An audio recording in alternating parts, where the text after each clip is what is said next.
Ýewropada howpsuzlyk we hyzmatdaşlyk guramasy türkmen emeldarlaryna zähmet migrasiýasynyň ykdysady bähbitlerini düşündirdi. 5-6 dekabrda Ýewropada howpsuzlyk we hyzmatdaşlyk guramasy Aşgabatda zähmet migrasiýasynyň ykdysady bähbitleri Ýewropada howpsuzlyk we hyzmatdaşlyk guramasynyň iň gowy tejribeleri atly seminar geçirdi. Bu barada guramanyň resmi web saytyna habar berilýär. 2 gün dowam eden okuw sapagyna Türkmenistanyň Daşary işler ministrliginiň, Milli howpsuzlyk ministrliginiň, İçeri işler ministrliginiň, zähmet we ilaty durmuş taýdan goramak ministrliginiň, bilim ministrliginiň, döwlet migrasiýa gullugynyň, döwlet serhet gullugynyň resmileri gatnaşdy. Seminarda Italiýaly ekspert Ugo Melchion da türkmen emeldarlaryna Ýewropada howpsuzlyk we hyzmatdaşlyk guramasynyň borçnamalaryna we halkara ýöreligleri gabat gelýän netijeli migrasiýa siýasatyny işläp düzmäge degişli gurallar barada gurrun berdi. Seminara gatnaşyjylar zähmet migrasiýasy bilen baglylykda döwletara hyzmatdaşlyklaryň hemde iki taraplyň zähmet ulalaşyklarynyň bähbitlerini utadylar.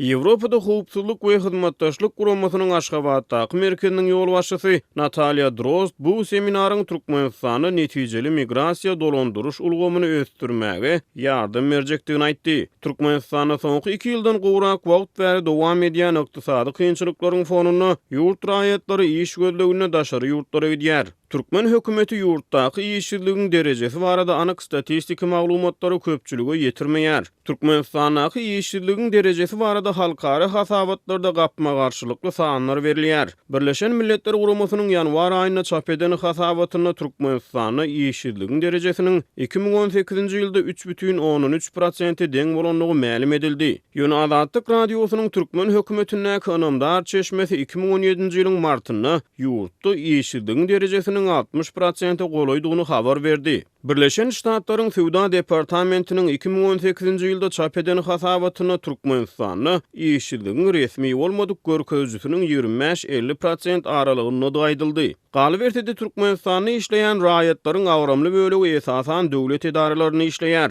Birleşen Ştatlaryň Kongres kitapxanasynyň federal barlyk bölümindäki Türkmenistan bilen bagly maglumatlarda 2003-nji ýylda Türkmenistany işleýän raýatlaryň 90%-iniň döwlet edaralaryna işleýänligi ma'lum edildi. Ýöne ondan soňky geçen döwrüň dowamyny bu ugurda anyk statistika aýdylmaýar.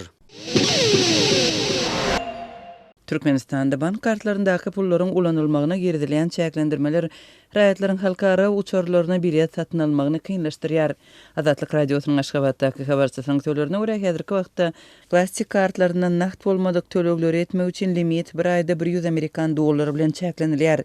Şu şertlerde uçar biletlerini satyn almak işi birnäçe aýa çekip bilýär. Halkara reislerine uçar biletlerinin tölegi öğrençil sırımlığı bir ayda diňe $100 töläp bolýar. Şeýlelikde Moskwa gitmek üçin bahasy $280 biletin satyn alınmagy birnäçe aýa udagy çekip bilýär. Üstesine siz munyň üçin aviakassa 6 gezek barmaly bolarsyňyz. Sebäbi bir günde bir gezek $50 köp geçirip bolmaýar diýip Aşgabatdaky habarçymyz aýdýar. Onuň sözlerine görä bilet satyn almak prosesi şeýle geçýär. Eger siz şu gün kassa barsaňyz aýdaly S7 Airlines kompaniýasyna kassier sizin gündeki limitiňiziň çäginde $50 alyp biler. Ertesi ýa-da şol aýyň dowamında siz gelip ýene-de $50 tölersiňiz.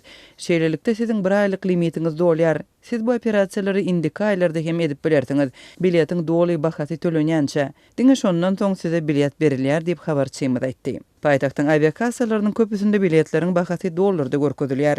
Häzirki wagtda aviakassalarda biletleri nakt pula satyn almak mümkinçiligi hem göz öňünde tutulýar. Emma köpçülik kart bilen tölemegi saýlýar. Sebäbi nakt bolmadyk töleg edilende valyuta çalyşygy resmi kurs boýunça amalaşdyrylýar. Gara bazaryň kursy bolsa 5 ýetdi ýokary. Biletleri dollarda nakt pula satyn alýan müşterilere çäklendirme ýok diýip habarçymyz bellidi.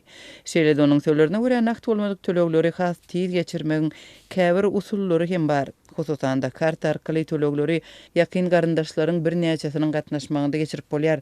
Bir jaýda ýazga duran ýakyn garyndaşlaryň birnäçesinde viza kartlarynyň bar bolan ýagdaýynda olar birleşip bir biletiň bahasyny töläp bilýärler. Şu günler Türkmenistanyň banklarynyň plastik kartlarından daşary ýurtlarda pul çekmek hem kynlaşypdyr. Türkiýede okuyan türkmenistanly studentler öz kartlarından düýpden pul çekip bilmeýärler. Azatlyň söhbetdaşlarynyň sözlerine görä bu ýagdaý noýabryň başyndan bäri saklanýar. Mundan öň türkmen banklarynyň kartlarından Türkiýede günde 100 we 150 lira aralygynda pul çekip bolýardy. Azatlyk radiosy türkmenistanlylaryň öz bank kartlarından peýdalanmakda duçar bolýan kynçylyklary barada Türkmenistanyň bank pudowynyň resmiýetlerinden maglumat alyp bilmedi. Türkmenistan öz milli pulunyň Amerikan dollary babatyndaky resmi hümmetini 2015-nji ýylyň ýanwaryndan bäri üýtgewsiz saklaýar. 2016-njy ýylyň ýanwar aýynda hökümet nakt valyuta çalyşygyny resmi derejede garagan etdi. Şeýlelikde nakt bolmadyk tölegler şu gün iladyň valyuta çalyşygy üçin ýeketäk kanuny ýol bolup durýar. 10-njy dekabrda Türkmenistanyň Mary vilayatynyň Daş köprü owasynyň golaýynda Murgap deriýasynyň düýbüni gyrmançalardan arasalamak we deriýanyň kenaryny berkitmek üçin miýas 440 kysymly gämi suwa goýup berildi. Bu barada türkmen hökümetine ýakynlygy bilen tanylýan Orient neşri habar berýär. Bu çäre araly halat etmeň halkara gaznasynyň ýerini ýetirji komitetiniň we Merkezi Aziýa üçin regional ekologiýa merkeziniň bilelikdäki planynyň bir bölegi hökmünde Birleşen Ştatlaryň halkara ösüş guramasının akıllı sular, su, bilim ve hizmetdaşlığı adlı proyektinin goldağı esasında başladıldı. Bu çare Türkmen resmileri bilen bir hatarda Birleşen Ştatlaryň Türkmenistanyň ilçisi Matthew Klimov hem gatnaşdy. Aýdylmagyna görä proyektiň esasında goloy goltumdaky owalaryň we demir ýoluň sil suwlarynyň aslında galmagynyň öňüni almak hem maksat edinilýär. Deriýanyň hanasyndan suwa goýup berilen Rus gemisi Murgap deriýasynyň düýbündäki gyrmançalary we ownuk görnüşdäki daşlary sorup deriýanyň kenaryndaky ýörite fundament çukuruna çykarýar. Gelecekde bu garynda bentleri gurmak üçin ulanlar we arasa suw gaýtadan deriýa aktarlar diýilip neşriň habarynda bellenilýär. Azatlyk radiosy bilen söhbetdeş bolan kärennetçileriň ençemesi ýurtda gyrmançalardan dolan ýaplaryň we kanallarynyň arasalanmaýandygy sebäpli özleriniň ekin meýdanlarynyň guraýandygyny indi ençeme ýyl bäri wagtal habar berip gelýärler. Gyrmançalardan haşal otlardan dolan ýaplar we kanallary adatça her ýyl arasalanmaly. Ýönelewawyň Kerki we Amyderiýa etraplarynaky daýhan birleşiklerinde iň soňky edek mundan 30 ýyl çemesi ozal arasalaýyş işleri geçirildi. Şol sebäpli ne suw ýaplarynda ne de akawalarynda suw akýar. They suwlar ekin ýerlerini daýalaýar we şorladýar. Bu bolsa şaly ekinimizi guradýar diýip 11-nji oktýabrda lewaply kärennetçileriň biri anonim şertde gurrun beripdi. Galy bersede Murgap deriýasynda amala aşyrylýan bu çäre şu ýylyň mart, aprel we may aýlarynda ýurdun Balkan, Ahal we Mary vilayatlaryna güýçli silin gelmeginden birnäçe ay soňa gabat geldi. Şonu ýaşaýyş jaýlarynyň jemgyýetçilik deshalarynyň we ekin meýdanlarynyň ençemesine deperi ýetipdi. Tawtawazar sewitinde Murgap deriýasynyň suwy 2 ýedek ýokarlanyp gaty howply derejäge ýetdi. Häkimetleriň käbir ýerlerinde gumly haltalary ýerleşdirip öňüni alyş çärelerini göründigine garamazdan sil geldi diýip Azatlygyň Türkmenistanyň habarçysy aprel aýynyň başynda gurrun beripdi.